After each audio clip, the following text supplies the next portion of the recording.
আমি যেতিয়া ফেচবুকত সেটআপ কৰিব যাওঁতে যেতিয়া আমি নেকি বেংক একাউণ্ট ডিটেইলছসমূহ আমি ফিল আপ কৰোঁ তাৰপিছত গোটেইকেইটা যদি আমি সঠিকভাৱে বহাই দিয়াৰ পিছতো কি হয় ইয়াতে ইনভ্যালিড বুলি শ্ব' কৰে তো ইনভ্যালিড বাৰে বাৰে শ্ব' কৰাৰ কাৰণ কি আজি এই ভিডিঅ'টোত ক'ম আৰু আজি এই ভিডিঅ'টোত মই আপোনালোকক 1 মিনিটত এই প্ৰবলেমটো কেনেকৈ সলভ কৰিব আপোনালোকে কেনেকৈ নিজৰ বেংক একাউণ্ট আপোনাৰ ফেচবুক একাউণ্টৰ লগত লিংক কৰিব আজি এই ভিডিঅ'টোত মই আপোনালোকক সম্পূৰ্ণকৈ দেখাই দিম আৰু আপোনালোকে কেনেকৈ কৰিব আজি এই ভিডিঅ'টো চাই পেলাই আপোনালোকে কৰিলে একেবাৰে সমস্যাত নপৰে একেবাৰে আপোনাৰ হৈ যাব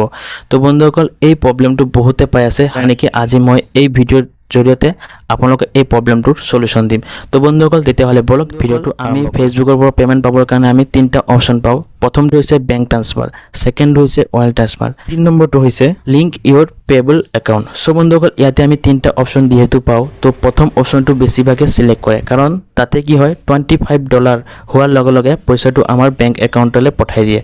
তো বহুতে $25 পোৱাৰ লগে লগে যাতে একাউণ্টত পইচাটো আহি যায় আৰু এটো বহুত ইজি বহুত কম সময়তে পোৱা যায় $25 সেই কাৰণে মানুহে এই প্ৰথম অপচনটোৱে সিলেক্ট কৰি লয় তাতে আৰু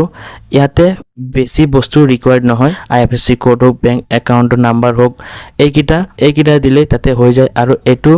অপচনটোত বহুত সিম্পল ইজি হৈ পৰে আৰু ইয়াতে $25 হোৱাৰ লগে লগে বেংকত পঠাই দিয়ে তো সেই কাৰণে ম্যাক্সিমামে হেতু সিলেক্ট কৰে আৰু হেতু সিলেক্ট কৰাৰ পিছত যেতিয়া নেকি আমি গোটেই বস্তুখিনি ভালকে আমাৰ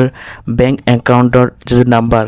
IFSC কোড বা গোটেইকেইটা যদি সম্পূৰ্ণকে আমি ভালকে যদি ইয়াতে বহাই দিওঁ তেতিয়া কি হয় ইনভ্যালিড বেংক ডিটেইলছ বুলি ইয়াতে আহি যায় তো বন্ধুসকল এই প্ৰবলেমটো বহুতে পাই আছে আৰু এই প্ৰবলেমটো পোৱাৰ কাৰণে বহুতে নিজৰ বেংক একাউণ্টটো ইয়াতে এড কৰিব পৰা নাই যাৰ কাৰণে কি ফেচবুকৰ পৰা টকা নাপায় তো সেই কাৰণে আপোনালোকে যদি ইয়াতে তিনটা অপচন দেখা পাইছে ফাৰ্স্ট অপচনত যদি আপোনালোকে এইটো প্ৰবলেম পাই আছে তেতিয়াহ'লে আপুনি কি কৰিব সেকেন্ড যেটো অপচন আছে ওয়ালেট ট্ৰান্সফাৰ এটোত আপুনি সিলেক্ট কৰি লব আৰু এটো হলে কি হ'ব ইয়াতে আপোনাৰ $100 হোৱাৰ লগে লগে আপোনাৰ বেংক একাউণ্টত টকাটো আহিব আৰু $100 মানে অলপ বেছি এমাউন্টৰ টকা গতিকে $100 হলেও আপোনাৰ কোনো প্ৰবলেম নাই ফেচবুকত কাম কৰি যাক আপোনাৰ ডলাৰ গেইন হৈ থাকিব আৰু অলপ বেছি এমাউন্ট হলে আপোনাৰ নিজৰ সুবিধা হ'ব ভাল হ'ব তো এই কাৰণে আপোনালোকে প্ৰথম অপচনটো প্ৰবলেম পাইছে সেকেন্ড অপচনটো ওয়ালেট ট্ৰান্সফাৰটো আপুনি সিলেক্ট কৰি লব তাতে আপোনাৰ নিজৰ বেংক একাউণ্ট নাম্বাৰটো ভালকৈ বহাব ঠিক আছে দুই জায়গাত আছে আৰু তাতে আপোনাৰ IFSC কোড বুলি আহিব তাতে আপুনি IFSC কোডটো বহাই দিলে যেটো নেকি আপোনাৰ বেংক পাসবুকতো পাই যাব ঠিক আছে কিন্তু ইয়াতে আৰু এটা বস্তুৰ আপোনালোকে ৰিকোয়াৰ্ড হ'ব আৰু এটা অপচন পাব যেটো নেকি হৈছে সুইফট কোড এটো বহুত ম্যান্ডেটৰি ইয়াতে আপোনাৰ সুইফট কোডটো আপুনি বহাব লাগিব তো বন্ধুসকল এটা সুইফট কোডটো কি যিসকলে জানে তাহাঁতৰ কাৰণে ভাল আৰু যিসকলে নাজানে আপোনালোকক মই কৈ দিওঁ সুইফট কোডটো হৈছে আপোনালোকৰ যেটো বাহিৰৰ কাৰেন্সি যেটো আমি ডলাৰ হিচাপে ইয়াতে দেখাই ডলাৰ হিচাপে আমি পাও ন তো এইটো আপোনাৰ ইন্ডিয়ান ৰুপিয়াছত কনভাৰ্ট কৰিবৰ কাৰণে সুইফট কোডটো জৰুৰত হয় মানে দৰকাৰ পৰে তো সুইফট কোডটো আপোনালোকে কেনেকৈ পাব সুইফট কোডটো আজিকালি পাবৰ কাৰণে বহুত ইজি আগৰ দিনত বেংকত গৈ মানুহবিলাকে এনেকৈ যিসকল নেকি কন্টেন্ট ক্ৰিয়েটৰ আছে সিহঁতে গৈ সুইফট কোডটো এনেকৈ খুজি আনিব লাগিছিল বা খুদি পেলাই সিহঁতৰ পৰা আনিব লাগিছিল কিন্তু বৰ্তমান সময়ত আপুনি নিজৰ ঘৰতে বহি জাস্ট আপোনাৰ মোবাইলটো লৈ পেলাই গুগলত সাৰ্চ কৰি দিয়ক আপোনাৰ বেংক একাউণ্ট বেংকৰ নামটো আৰু তাৰে সুইফট কোডটো কি আপোনালোকে ইজিলি পাই যাব ঠিক আছে তো আপোনালোকে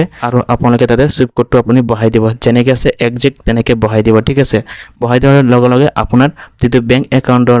লিংক কৰাৰ যেটো প্ৰসেস এটো আপোনালোকৰ কমপ্লিট হৈ যাব ঠিক আছে তো তেনেকৈ আপোনালোকে কৰি ল'ব আৰু যদি আপোনালোকে বিচাৰে $25 হলে $25 হলে আপুনি যে টকাটো পাব বিচাৰে তেতিয়াহ'লে আপোনালোকে কেইদিনমান ওয়েট কৰি দিব হয়তো ঠিক হ'ব পাৰে আৰু বাই চান্স এটো ঠিক নহ'ব পাৰে কিছুমানৰ হৈ যায় কিছুমানে পাই যায় কিছুমানে নাপায় তো এই কাৰণে আপোনালোকে সেকেন্ড অপচনটো আপুনি সিলেক্ট কৰি দিলেও আপোনাৰ একো অসুবিধা নহয় তো বন্ধুসকল এটোই আসলে আজি এই ভিডিওটো যদি ভাল লাগিছে প্লিজ লাইক কৰি দিব